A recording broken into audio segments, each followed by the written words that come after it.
Hello guys, thank you so much for joining me today. और मुझे पता है कि ये वीडियो के लिए बहुत सारे लोग वेट कर रहे थे, वो जानना चाहते थे CB350 के बारे में।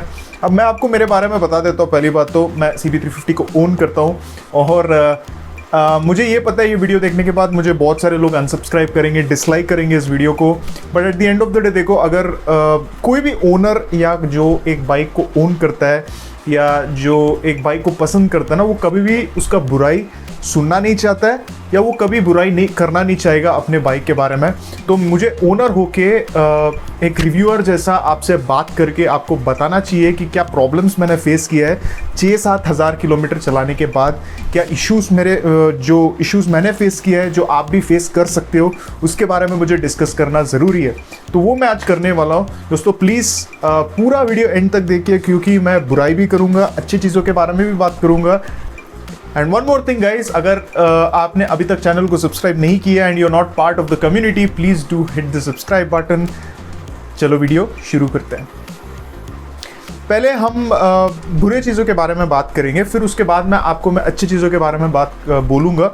देखो, जो मैं बुराई करूँगा बाइक के बारे में, ये मेरा पर्सनल एक्सपीरियंस है जो मैंने फेस किया। यहाँ पे मैं अपने बारे में बात करने के लिए आया हूँ।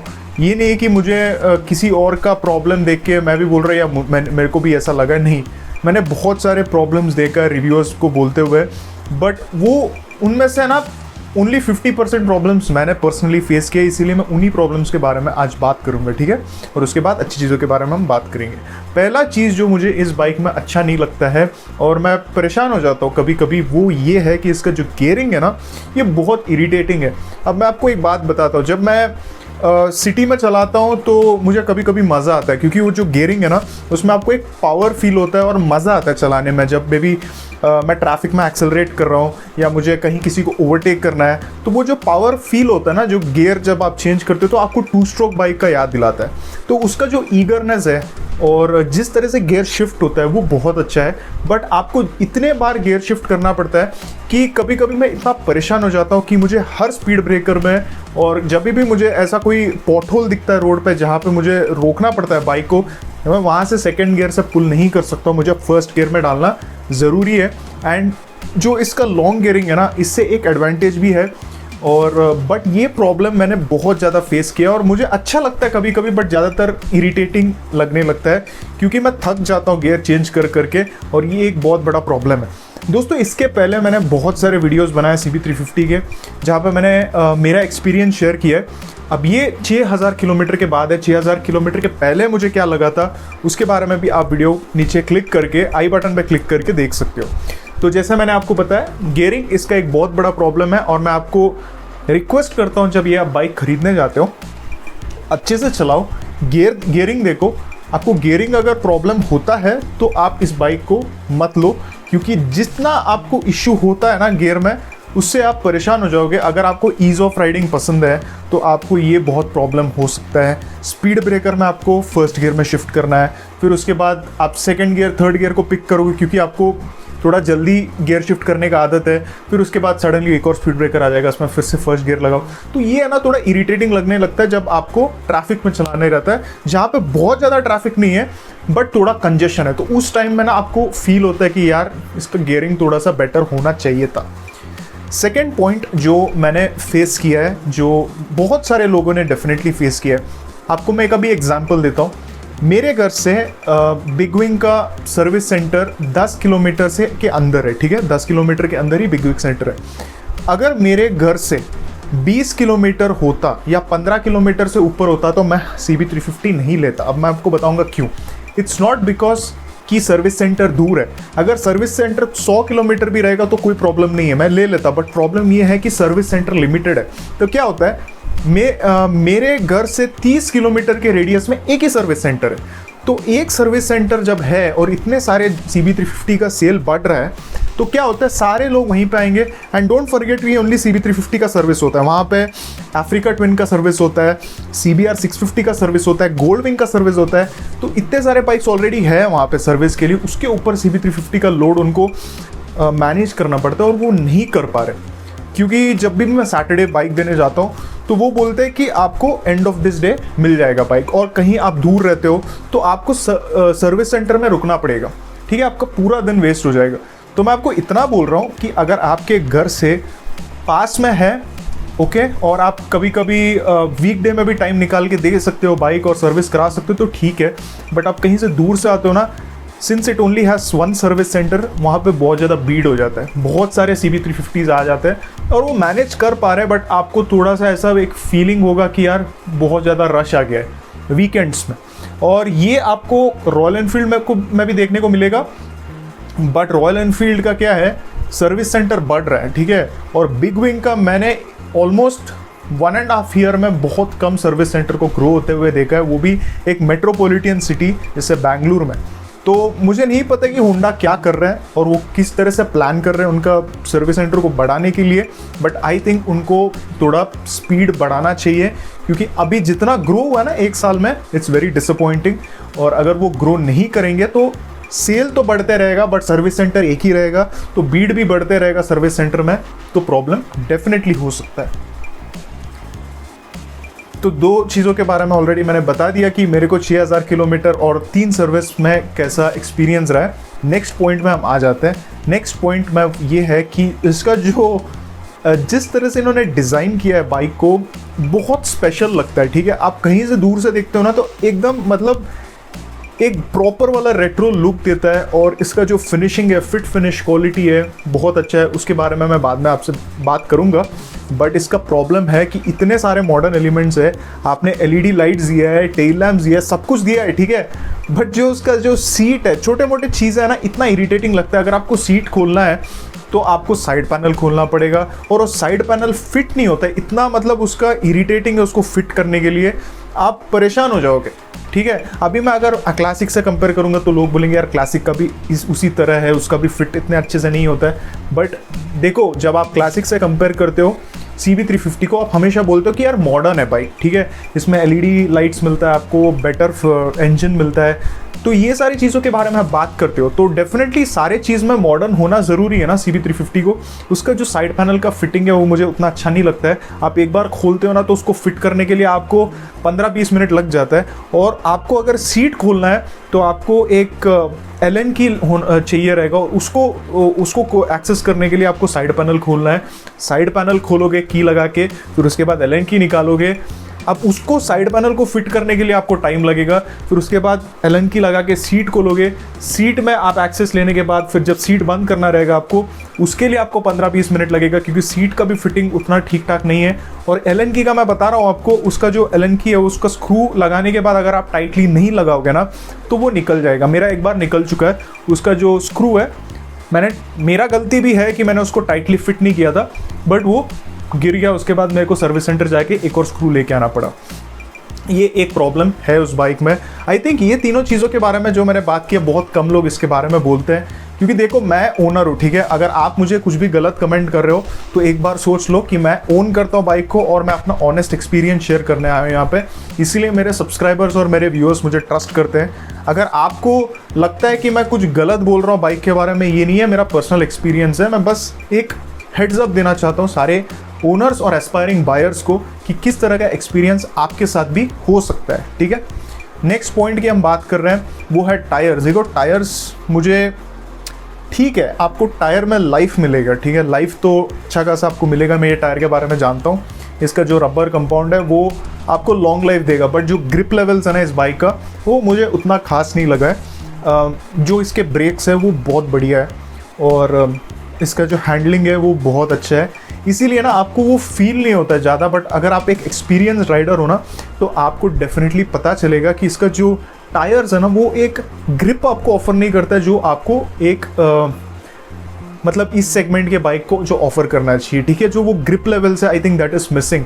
मैं ये सारी चीज़ों के बारे में क्यों बात कर रहा हूँ, क्योंकि the handling of this bike is good, braking बहुत अच्छा है। At the end of the day अगर वो टायर का ग्रिप थोड़ा अच्छा रहता तो I think it would have been so much fun to ride.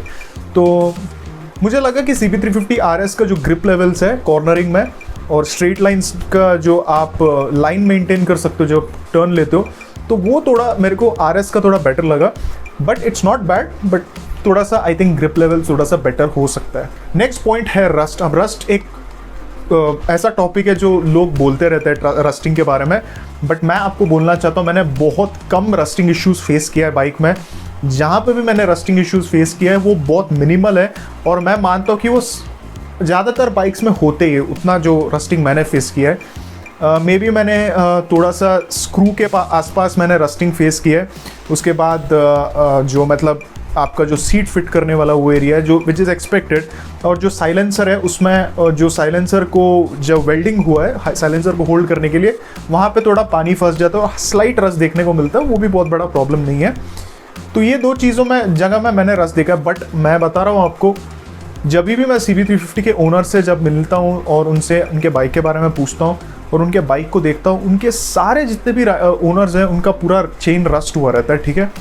Chain rust का इशू मैंने फेस नहीं किया है क्योंकि मैं बहुत अच्छे से चेन को मेंटेन करता हूँ।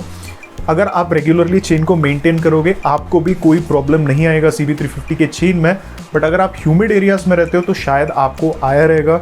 मैं ह्यूमिड एरिया में नहीं रहता हूँ, बैंगलोर का ह्यूमिडिटी बहुत लो है, तो इसी रीज़न के वजह से मैंने कभी फेस नहीं किया। मैं अपने बारे में आज बता रहा हूँ, तो मुझे कोई रस्टिंग इश्यूज मेजरली इस बाइक में नहीं आया। नेक्स्ट चीज़ है सीट। अब सीट की इसका प्रॉब्लम ये है कि जो सीट है वो काफ़ी अच्छे तरह से उन्होंने शेप किया है, ठीक है। शेप के मामले में बहुत बढ़िया है, काफ़ी कंफर्टेबल भी लगता है, तो in that sense it is very very good. But problem आ जाता है कुशनिंग का। जो सीट का जो बेस का जो फोम क्वालिटी है ना वो अच्छा है, बट वो बहुत ज़्यादा हार्ड है। तो क्या होगा ना, जब आप बहुत ज़्यादा देर के लिए चलाओगे तो थोड़ा सा आपको फटीग हो सकता है, तो आपको थोड़ा ब्रेक लेना पड़ेगा।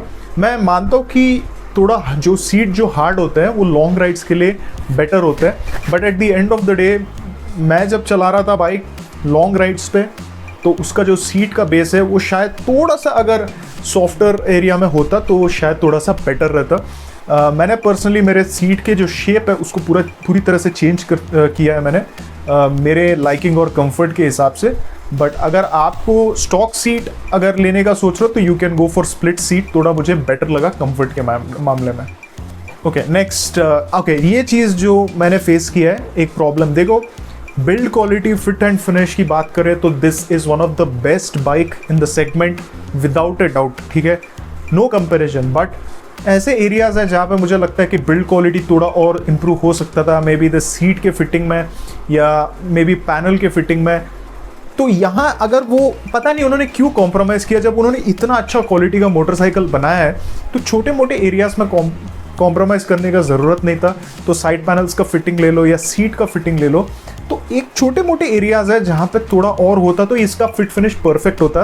बट अभी भी इसका fit and finish is 8.5 out of 10 which is much better than any bike in the segment and definitely better than classic 350 for sure, ठीक है। हम अच्छी चीज़ों के बारे में बात करेंगे अभी, ठीक है। मुझे पता है कि आपको बहुत गुस्सा आ रहा है ये सब सुन के, अगर आप ओन करते हो CB350 आप पसंद करते हो, बट अभी अच्छी चीज़ों के बारे में बात करेंगे।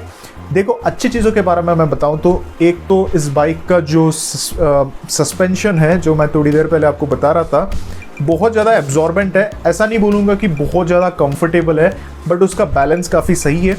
अगर आप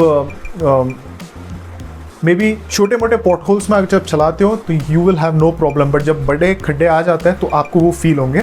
तो इसका सस्पेंशन अगर बैड रोड्स में अगर मतलब उतना भी बैड नहीं होना चाहिए, अनड्यूलेटेड रोड्स में अच्छे से आपको पता नहीं चलेगा, सस्पेंशन एब्जॉर्ब कर लेगा बम्प्स को।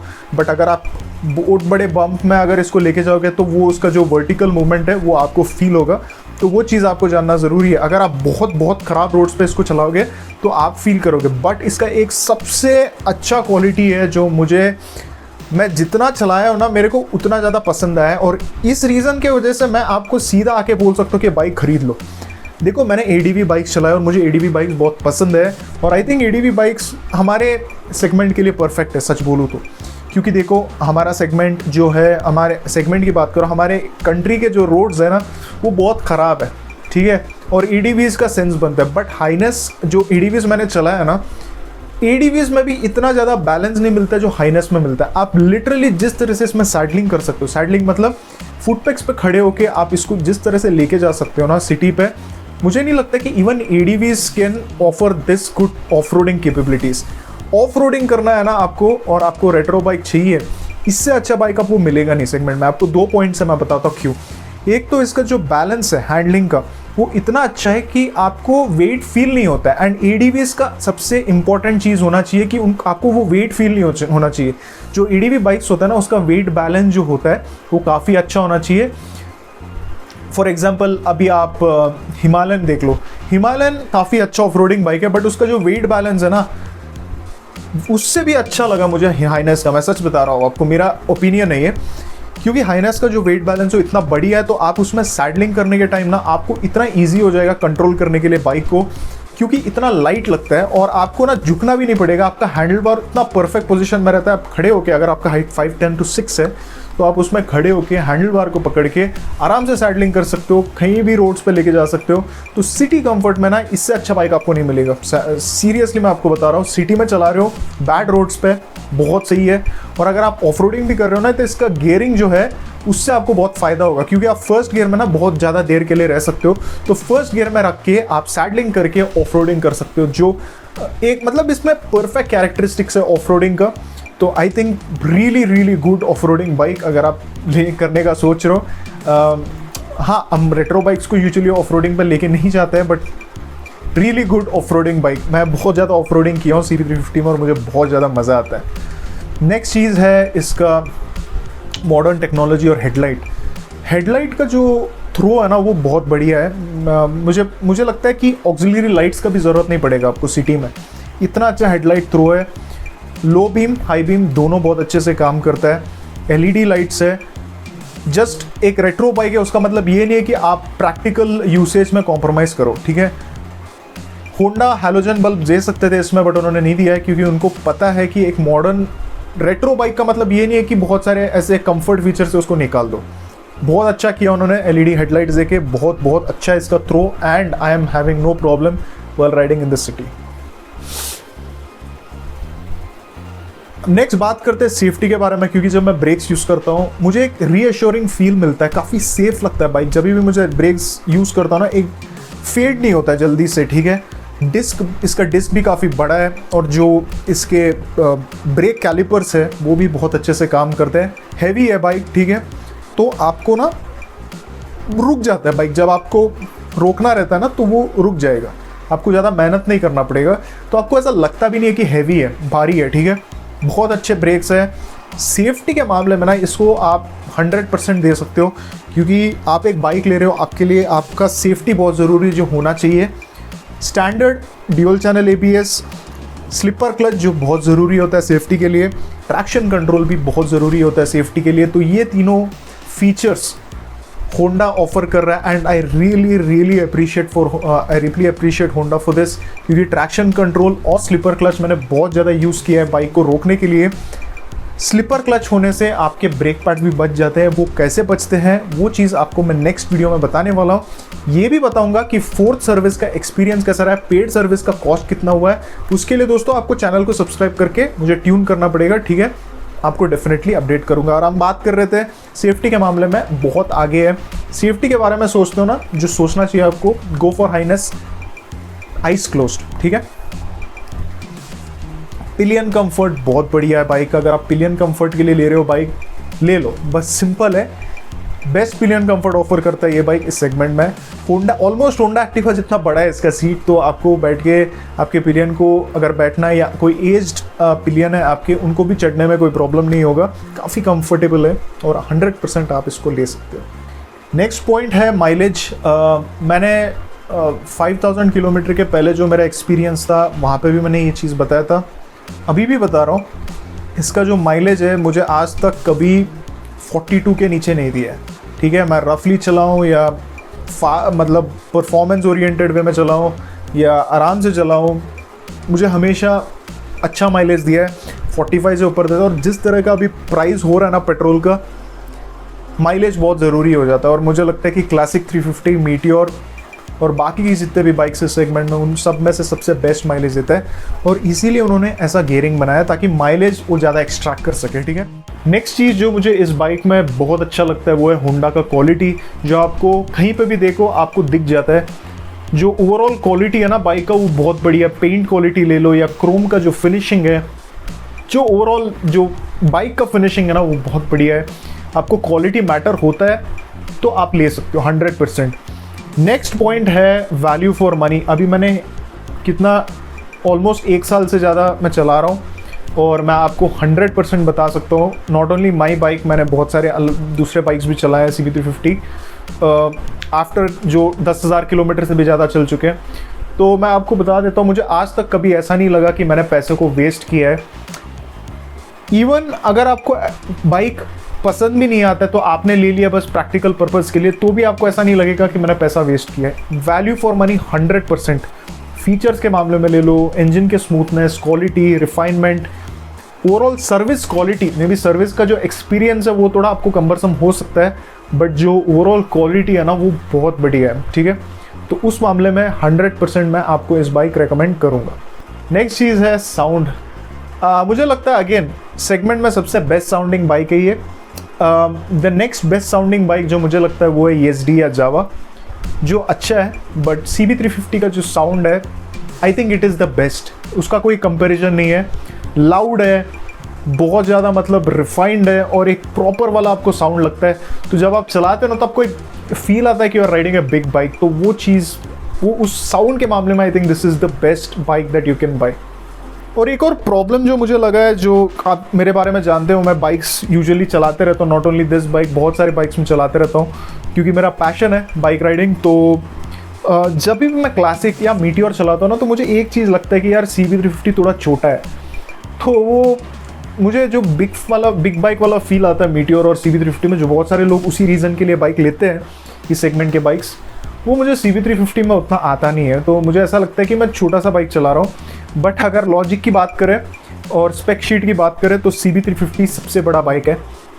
लेंथ में क्लासिक से बड़ा है, विड्थ में क्लासिक से बड़ा है, हाइट में भी क्लासिक से बड़ा है। तो ओवरऑल CB350 को आप साइड बाय साइड जब खड़ा करोगे ना क्लासिक के साइड पे, तो आपको पता चलेगा कि जो CB350 वो बहुत बड़ा बाइक है। बट जब चलाते हो ना तो वो थोड़ा सा वो बड़ा लगता नहीं है, क्योंकि उसका जो टैंक का शेप है क्लासिक और मीटियोर का, आपको एक फील देता है कि आप बड़े बाइक चला रहे हो। एक्सेसरी के भी सपोर्ट जो है क्लासिक में वो बेटर है। तो जैसे मैं एक्सेसरी की बात कर रहा हूँ, Honda is really bad when it comes to support. जो रॉयल एनफील्ड जो सपोर्ट ऑफर करता है वो जावा, ESD और होंडा ऑफर नहीं कर पा रहा है उनके सेगमेंट में। मैं उनको हमेशा पूछता हूँ कि क्या एक्सेसरीज आए आपके पास, लिटरली नथिंग। और जो मडगार्ड का प्रॉब्लम आया था CB350 में वो रिजॉल्व हो चुका है। आप उसको 300 या 400 रुपये का मडगार्ड लगा के फिट कर सकते हो, और मैंने तो मेरे सर्विस सेंटर में उन्होंने करके दिया था, शायद आपके सर्विस सेंटर में भी वो करेंगे, आप एक बार पूछ लीजिए उनसे। और देखो, एक और प्रॉब्लम मैंने जो सुना है वो है ब्रेक पैड्स का फेड हो जाना या ब्रेक पैड्स ख़राब हो जाना। आपके ब्रेक पैड्स का लाइफ को कैसे इम्प्रूव करना है उसके बारे में मैं नेक्स्ट वीडियो में बताने वाला हूँ। मतलब ये वीडियो मैं बंद कर दूंगा, बहुत ज़्यादा मतलब लंबा हो गया वीडियो, बट डेफिनेटली ये वीडियो को रोकने के बाद मैं इमीडिएटली उसके बारे में बात करके वो भी वीडियो अपलोड कर दूंगा, जहाँ पे आपके ब्रेक्स को कैसे बचाना है, कैसे लाइफ उनका बढ़ाना है। देखो दोस्तों, मैंने जो भी बताया क्लियरली बोल देता हूँ कि सारे बाइक्स में छोटे मोटे इश्यूज होते हैं। Please take this as a positive note to understand the bike much better before going for a purchase। And अगर आपको लेना है तो आपको मैं बता देता हूँ कि ये बहुत अच्छा बाइक है, इसके सेगमेंट में one of the best bike है और इसको आप ले सकते हो, ठीक है। अगर आपको कुछ भी जानना है बाइक के बारे में, इंस्टाग्राम में मुझे मैसेज करो या आप कमेंट सेक्शन में बता दो, दोस्तों को बताओ ये वीडियो के बारे में जो CB350 लेना चाहते हैं। और मैं आपको थैंक यू बोलना चाहता हूँ सपोर्ट करने के लिए। फिर से मिलेंगे दोस्तों, टेक केयर, राइड सेफ।